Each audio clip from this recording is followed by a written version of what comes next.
सारी दुनिया जानती है कि ईश्वर की मर्जी के बिना पत्ता भी नहीं हिलता, तो कोई उसका नाम उसकी मर्जी के बिना कैसे ले सकता है। सौभाग्यशाली होते हैं वो लोग जो ईश्वर का नाम ले पाते हैं, उसका नाम जप पाते हैं, उसकी आराधना कर पाते हैं। हरे कृष्ण दोस्तों, मैं हूं अनुज शर्मा। आज जो किस्सा आपको सुनाने जा रहा हूं, बड़ा अद्भुत किस्सा है, प्रेम से परिपूर्ण है। भगवान के एक भक्त थे कर्मानंद। बचपन से ही भगवान से प्यार, भगवान की आराधना, सिर्फ भगवान में मोह, और कुछ अच्छा लगता ही नहीं था। सिर्फ राधे राधे जपना, सिर्फ कृष्ण को याद करना, कृष्ण के संग ही रहना, कृष्ण के साथ ही बातें करना।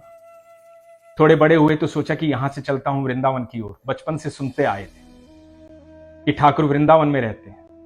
वो मोर मुकुटधारी दुनिया में कहीं मिले ना मिले, लेकिन वृंदावन में जरूर मिलेगा। तो सोचा कि वृंदावन जाऊंगा, वहीं रहूंगा, ठाकुर के दर्शन करूंगा, ठाकुर से मिलूंगा। सुबह शाम कृष्ण की भक्ति मिली तो घर से निकलने लगे।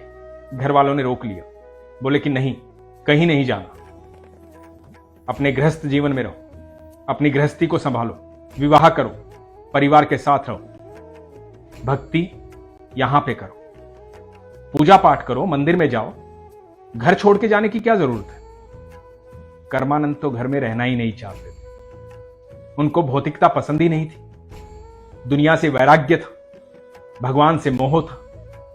उनको जाना था बांके बिहारी के पास, लेकिन घर वालों ने रोक लिया। कुछ साल बीते, रहा नहीं जा रहा था, जाना था ठाकुर के पास। एक रात्रि जब सब निंद्रा में लीन थे, चुपचाप उठे, अपना सामान उठाया। सामान में क्या? एक झोला, एक ठाकुर जी का विग्रह और एक छड़ी लेकर के चल दिए। अब वृंदावन की ओर जा रहे हैं। जहां विश्राम करना होता है, अपनी छड़ी को वहां गाड़ देते हैं और उस पर वो झोला टांग देते हैं जिसमें ठाकुर जी। उनका सोचना ऐसा था कि यहां इस छड़ी पर मैंने झोला टांग दिया है तो मैं इधर निंद्रा लूंगा, मैं इधर विश्राम करूंगा और मेरे ठाकुर भी झूलते झूलते विश्राम करेंगे। अद्भुत मोह था। पहुंचे वृंदावन, बांके बिहारी के दर्शन किए, ठाकुर जी से मुलाकात की। मन तो पहले से ही ठाकुर में था। वहां संतों के पास बैठे। वृंदावन एक ऐसी जगह है जहां सिर्फ चर्चा में ठाकुर ही रहते हैं। आप किसी से भी बात करो, जिससे भी बोलोगे वही बोलेगा राधे राधे। कण कण में ठाकुर है। कहीं भी किस्से सुनो तो ठाकुर के किस्से, कहीं भी बातें सुनो तो राधा रानी की बातें। बरसाना और वृंदावन, वहां के कण कण में, हर जगह आपको ठाकुर दिखाई देते हैं। ठाकुर तो दुनिया में हर जगह विद्यमान है, तीनों लोकों में विद्यमान है, लेकिन ठाकुर ने खुद कहा है कि मैं दुनिया में कहीं मिलूं ना मिलूं, मैं वृंदावन में जरूर मिलूंगा। तो कर्मानंद को ऐसा आनंद आ रहा था क्योंकि वो उस माहौल में थे, उस जगह पे थे जहां उनके प्रभु की बातें होती थी। तो दिन भर संतों के पास रहते, कभी इधर चले जाते, कभी उधर चले जाते, घूमते रहते थे, नाम जपते रहते थे, कृष्ण कृष्ण कृष्ण कृष्ण, राधे राधे राधे राधे, बस यही जीवन था। किसी ने भोजन दे दिया तो खा लिया, नहीं दिया तो कोई बात नहीं, उनका पेट तो कृष्ण के नाम से ही भर जाता था। तो एक दिन ऐसे ही वृंदावन से बाहर किसी गांव में गए। वहां उनको निंद्रा आ गई। एक पेड़ के नीचे ठंडी छांव में लेट गए। जब लेट गए तो अपनी छड़ी जो है हमेशा की तरह वहीं पे गाड़ दी। अब कर्मानंद जो है उम्र से थोड़े वृद्ध हो चुके। जब छड़ी गाड़ दी तो छड़ी गाड़ने के बाद अपना झोला जो है जिसमें ठाकुर जी हैं उनके, वो झोला छड़ी पर टांग दिया और सोने लगे। वो निश्चिंत हो जाते थे क्योंकि उन्हें तो हमेशा लगता था कि यहां मेरे ठाकुर झूलते हुए सो जाएंगे और यहां मैं निंद्रा में लीन हो जाऊंगा। हुआ यूं कि जब उनकी निंद्रा टूटी तो सूरज ढल चुका था। विचलित हो गए कि जल्दी से वृंदावन पहुंचना है। झोला उठाया और चल दिए। जब वृंदावन पहुंचे तो ध्यान आया कि छड़ी लाना तो भूल ही गए, छड़ी तो वहीं रह गई। बड़े परेशान हो गए, बड़े दुखी हुए, रोने लगे कि अब मेरे ठाकुर को कैसे झुलाऊंगा। अब मैं नहीं सोऊंगा क्योंकि मेरे ठाकुर नहीं सोएंगे। मेरे ठाकुर झूलेंगे नहीं तो सोएंगे नहीं। अब मैं भी जागता रहूंगा।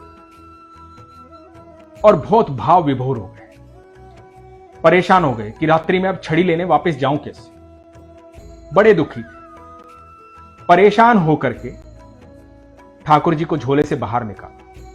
अब ठाकुर जी को बोलने लगे, अरे मैं बूढ़ा हो गया हूं पर तुम तो जवान हो, तुम तो याद कर सकते थे ना। मैं थोड़ी अपने लिए वो छड़ी लेके घूमता हूं, अब कैसे झुलाऊंगा तुम्हें। तुम इतना भी नहीं कर सकते। अरे तुम मुझे याद दिलवा देते कि छड़ी वहां रह गई है। मैं तो जल्दी में था, भूल आया, लेकिन कुछ तो तुम्हें भी ध्यान करना चाहिए। और लगे ठाकुर जी को डांटने। इधर बैकुंठ में ठाकुर जी मुस्कुरा रहे हैं, बड़े प्रसन्न हैं, और राधा रानी देख रही हैं। तो राधा रानी ने कहा कि क्या हुआ कान्हा, इतने प्रसन्न क्यों। ठाकुर जी ने कहा कि मेरा एक भक्त है कर्मानंद, बहुत गुस्सा है आज मुझसे, डांट रहा है मुझे। मैंने उनका काम नहीं किया, मैंने उन्हें याद नहीं दिलवाया कि छड़ी रह गई है, तो गुस्सा हो रहा है। राधा रानी बोली, पर तुम तो इतने प्रसन्न दिखाई दे रहे हो किसी की डांट सुनकर के। भक्त तुम्हें डांट रहा है और तुम खुश हो रहे हो। कान्हा मुस्कुराए। कान्हा बोले, हां राधे, ऐसा भक्त मैंने जीवन में नहीं देखा। सब मुझे भोग लगाते हैं, मेरी आराधना करते हैं, पूजा पाठ करते हैं, अपने मंत्रों से, अपनी पूजा पाठ से, अपनी आराधना से मुझे प्रसन्न करना चाहते हैं। कोई इतना सरल और सहज नहीं होता कि मुझ पर अपना हक जमाए, मुझे इतना प्रेम करे कि मुझे डांट भी दे। कर्मानंद मुझे बहुत प्यार करता है, उसके प्रेम से मैं प्रसन्न हूं। तो राधा रानी ने कहा कि फिर अब जब वो तुम्हें डांट रहा है तो तुम क्या करोगे। ठाकुर जी बोले कि राधे मैं अभी मिलकर आता हूं उससे। और इधर कर्मानंद धरती पर ठाकुर जी को डांट रहा है, गुस्से में है, चिल्ला रहा है ठाकुर जी के विग्रह को पकड़, तुम्हारी वजह से हुआ ये सब। अरे तुम्हें नहीं सोना था, तुम्हें छड़ी याद नहीं दिलवानी थी, अब तो मेरी भी नींद खुली रहेगी, मैं भी नहीं सोऊंगा, तुम नहीं सोओगे। इधर डांट ही रहा है और ठाकुर जी अवतरित हो। कर्मानंद ठाकुर जी को सामने देखता है, मोर मुकुटधारी बाके बिहारी कृष्ण कन्हैया। उन जैसी मुस्कुराहट तीनों लोकों में किसी की भी नहीं है। वो कृष्ण है, वो कन्हैया है। वो जब आंखें बंद कर देते हैं तो सृष्टि का विनाश हो जाता है,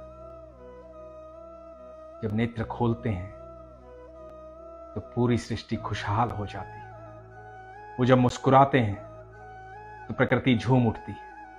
वही है कृष्ण। कर्मानंद के सामने खड़े। कर्मानंद भगवान को सामने देखते ही चिल्लाने लगा, बोला कि अरे तुम्हें किसने बुलाया था, मुझे तुम्हारे दर्शन नहीं करने थे, ना मुझे तुमसे मिलना था, बस तुम्हें इतना ही करना था ना, वो छड़ी याद दिलवानी थी, उसके लिए आने की जरूरत क्या थी, और बहुत काम होंगे तुम्हें, एक छड़ी याद दिलवा देते तो मैं इतना परेशान नहीं होता। भगवान मुस्कुरा रहे हैं, लगातार मुस्कुरा रहे हैं, देख रहे हैं कर्मानंद को। कर्मानंद भगवान पर चिल्लाए जा रहा है, क्रोधित हुए जा रहा है। कुछ देर बाद कर्मानंद को एहसास हुआ कि अपने आराध्य पर चिल्ला रहा है, अपने ठाकुर पर क्रोधित हो रहा है, और ठाकुर मुस्कुरा रहे हैं। कर्मानंद ने कहा कि प्रभु क्षमा करें, क्रोधवश न जाने क्या क्या कह गया, मुझे माफ करें। आप ही मेरे सर्वेश्वर हैं, आप ही मेरे सब कुछ। मुझे तो इस बात का दुख हो रहा था कि अब मैं आपको झुलाऊंगा कैसे। मैं नहीं झुलाऊंगा तो आपको निंद्रा कैसे आएगी, आपको विश्राम कैसे मिलेगा। मुझे क्षमा करें प्रभु। दोस्तों, जब भगवान श्री कृष्ण ने गीता का उपदेश दिया था और अर्जुन को अपना रूप दिखाया था, तो अर्जुन ने भी यही कहा था कि मुझे क्षमा करें प्रभु, मैं तो बचपन में आपको हे कृष्ण, कृष्ण तू इधर आ, कृष्ण आ खेलते हैं, कृष्ण वहां क्यों बैठा है, कृष्ण ऐसे क्यों कर रहा है, मैं तो ऐसे संबोधित करता रहा और आप कभी क्रोधित नहीं हुए। मुझे नहीं पता था ठाकुर आप सर्वेश्वर हैं। मुझे नहीं पता था भगवान आप ही तीनों लोकों के मालिक हैं। यही अर्जुन ने भगवान से कहा था, यही कर्मानंद भी कह रहे थे कि मुझे क्षमा करो प्रभु। भगवान मुस्कुरा रहे थे। भगवान ने कहा, कर्मानंद, इतना प्रेम तो मुझसे किसी ने किया ही नहीं, इतना हक तो मुझ पर किसी ने समझा ही नहीं। लोग पूजा करते हैं, लोग भोग लगाते हैं, मंदिरों में आते हैं, अपनी इच्छाएं रखते हैं, लोग अपनी बातें कहते हैं। प्यार नहीं करता कोई, सरल नहीं है कोई, सहज नहीं है कोई, इच्छाओं के साथ मुझ तक पहुंचते हैं। और तेरी तो कोई इच्छा ही नहीं है। तू तो मुझे डांट रहा है इसलिए क्योंकि मेरी निंद्रा पूरी नहीं होगी। तू तो मुझे प्रेम करता है इसके लिए डांट रहा है। तेरे जैसा प्रेम तो किसी ने किया ही नहीं। मैं तेरी भक्ति से बहुत प्रसन्न हूं। बोल क्या चाहता है कर्मानंद। कर्मानंद भगवान को देख रहे थे, भाव विभोर हो गए। कर्मानंद ने कहा कि प्रभु बस इतना सा कर दो, मैं बूढ़ा हो गया हूं, मुझसे रात्रि में वापस नहीं जाया जाएगा। जाकर वो छड़ी ला दो ताकि मैं आपको झूला झुला सकूं। भगवान मुस्कुराए छड़ी लेकर। ऐसा भाव दुनिया में किसी का होता नहीं है, और जब होता है तो भगवान बैकुंठ छोड़ कर आते हैं। इतनी सरलता, इतनी सहजता जब भक्ति में आ जाती है तो ईश्वर, तीनों लोकों के जो स्वामी, बैकुंठ से अपने आप आपके सामने आ जाते हैं। क्योंकि जितना प्रेम हम उनसे करते हैं उससे कहीं ज्यादा प्रेम वो हमसे करते हैं। अपनी भक्ति में सरलता लाइए, अपनी भक्ति में सहजता लाइए। प्रेम कीजिए दिल से, स्वार्थ से नहीं। ईश्वर आपकी हर बात सुनते हैं। कर्मानंद की भी हर बात सुन रहे थे। ईश्वर हम सब की हर बात सुनते हैं। लेकिन जिस भक्त में सरलता होती है, सहजता होती है, उसकी बात, उसके मन का भाव बैकुंठ में जाता है।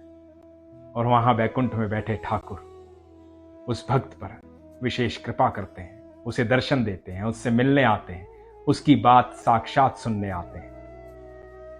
इसलिए मैं हमेशा कहता हूं, अपने अंदर सरलता लाओ, सहजता लाओ, अपने ठाकुर से प्रेम करो, अपने कृष्ण से प्यार करो, अपने ईश्वर से प्रेम करो।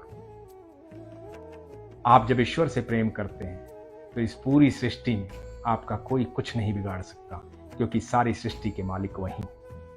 इसलिए हमेशा अपने विश्वास को मजबूत रखो, अपना ख्याल रखो। हरे कृष्ण।